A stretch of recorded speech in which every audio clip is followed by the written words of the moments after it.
காதலி ஒருத்தி தன்னுடைய லிவிங் பார்ட்னரை தன்னுடைய எக்ஸ் லவரோட சேர்ந்து ஒரு கொலை பண்ணிவிட்டு அது ஒரு சம்பவம் மாதிரி, அதை ஒரு விபத்து மாதிரி கிரியேட் பண்ணி ஒரு நாடகம் ஆடியிருக்காங்க. அது சம்மந்தமாக தான் முழுக்க இந்த வீடியோவில் பார்க்க போகிறோம். வாங்க நிகழ்ச்சிக்குள்ளே போகலாம்.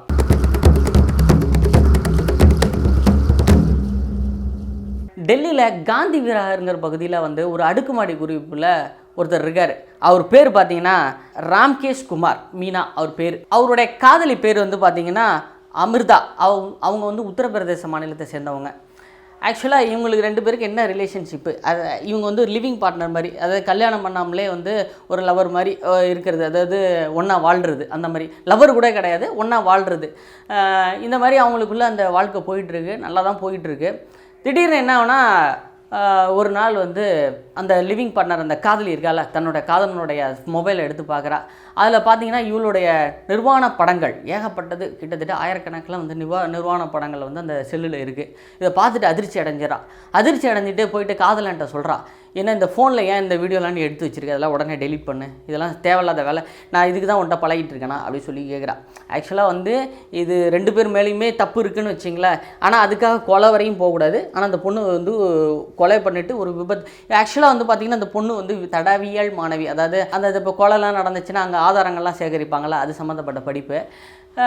இவன் இந்த வீடியோலாம் என்ன பண்ணிட்டான், அழிக்க முடியாதுன்னு சொல்லிட்டான். நான் என்ன பண்ணியிருக்கேன்னா, இணையவழியில் ஒரு ரகசிய அப்ளிகேஷனில் அதெல்லாம் ஸ்டோரேஜ் பண்ணி வச்சுருக்கேன். அதேமாதிரி செல்லுலேயும் நான் ப்ரைவேட் மோடில் போட்டு சிலதெல்லாம் ஸ்டேவ் பண்ணி வச்சுருக்கேன். அழிக்க முடியாது, உன்னால் முடிஞ்சதை பார்த்துக்கன்னு சொல்லிட்டு அவன் சொல்லியிருக்கான். ஆனால் இவளுக்கு கோவமாகி என்ன பண்ணுறா, அப்செட் ஆகி, என்னடா இப்படி ஒரு காம கொடூரன்ட்டை நம்ம மாட்டிக்கிட்டோமே அப்படின்னு சொல்லிட்டு லிவிங் பார்ட்னர் எல்லா வேலையும் முடிச்சுட்டு இப்போ தான் அந்த திங்கிங் வருது. உடனே என்ன பண்ணுறா, இவளும் சாதாரணப்பட்ட ஆள் கிடையாது. இவளுக்கு இன்னொருத்தன் எக்ஸ் லவர் ஒருத்தர் இருக்கான். அவனுக்கு கால் பண்ணி, இந்த மாதிரிலாம் ஆகிப்போச்சு, நான் உன்னை விட்டு தப்பாக போச்சு, இந்த மாதிரி ஆகிப்போச்சு, என்னோடய படங்கள்லாம் ஸ்டோரேஜ் பண்ணி வச்சுட்டு என்னை மிரட்டுறான், என்ன பண்ணுறதுன்னு தெரில அப்படின்னா அவன் ஒரு ஸ்கெட்ச் போடுறான்.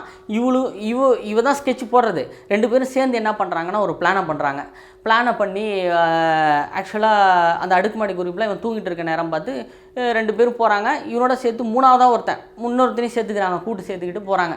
போயிட்டு என்ன பண்ணுறாங்கன்னா, அந்த தூங்கிட்டு இருக்கும்போது அவனோட கழுத்தை நெரிச்சு கொண்டுடுறாங்க. கொண்டுட்டு என்ன பண்ணுறாங்கன்னா, அங்கே அந்த ஆயில் சமையல் ஆயில் இருக்குல்ல, அது அப்புறம் அந்த கேஸ் எல்லாம் திறந்து விட்டுட்டு கொளுத்தி விட்டுட்டு ஓடியாந்துடுறாங்க. எரிஞ்ச நிலையில் தான் அவனை போலீஸார் மீட்கிறாங்க. போலீஸார் என்னமோ ஸ்டார்டிங்கில் இது ஒரு சாதாரண ஏதோ விபத்துன்னு தான் நினைக்கிறாங்க. மக்களும் அங்கே அக்கம் பக்கத்தில் உள்ளவங்களும் விபத்து தான் நினைக்கிறாங்க. ஆனால் போலீஸ் அது மாதிரி மக்கள் நினைக்கிற மாதிரி நினைக்க முடியாதுல்ல. அவங்க இது எப்படி விபத்து நடந்துச்சுன்னு யோசித்து பார்ப்பாங்கள்ல. அதுமாதிரி சில இடங்களில் சந்தேகம் ஏற்பட்டு அவங்க என்ன பண்ணுறாங்கன்னா, இது விபத்தா என்ன அப்படிங்கிறத தெரிவிக்கிறாங்க. காலப்போக்கில் அது போகும்போது என்ன பண்ணுறாங்கன்னா, கண்டுபிடிக்கிறாங்க இது விபத்து கிடையாது, இது ஒரு கொலை அப்படின்னு சொல்லிட்டு. ஏன்னா தான் ஆரம்பத்திலே சொன்னால இந்த பொண்ணு ஒரு தடவியல் மாணவின்னு சொல்லிட்டு. அந்த விபத்து எப்படின்னா, இந்த மாதிரியான சிஸ்டம்லாம் பண்ணிட்டா ஒரு கொலை மாதிரி தெரியாது அப்படின்னு சொல்லிட்டு அந்த எக்ஸ்காதல் மூலயமா இந்த விபத்தை அரங்கேற்று அவனை கொண்டுடுறாங்க. இது இப்படி தான் போலீஸ்ட்டு அவங்க என்கொயரி மூலயமா சில மாட்டிட்டு இப்போ ஜெயிலில் இருக்கிறாங்க. நான் என்ன சொல்ல வரேன்னா, இப்போ ரெண்டு பேர் லிவிங் பார்ட்னராக இருக்கீங்க, ரெண்டு பேரும் லவராக இருக்கீங்க, நீங்கள் எப்படி வேணால் இருந்துட்டு போங்க. இப்போ அவனை உனக்கு பிடிக்குது, அவனை உனக்கு பிடிக்கல, அதெல்லாம் வேறு பட்சம். எல்லாமே கல்யாணம் பண்ணுறீங்க, லவ் பண்ணுறீங்க, எல்லாமே ஓகே. இப்போ கல்யாணம் ஆன பிறகு, இல்லை இந்த லவ் ஆன பிறகு நீ இன்னொருத்தனோட தொடர்பு வச்சுருக்கேன்னா நீ முறைப்படி சொல்லிவிட்டு விலகிடு.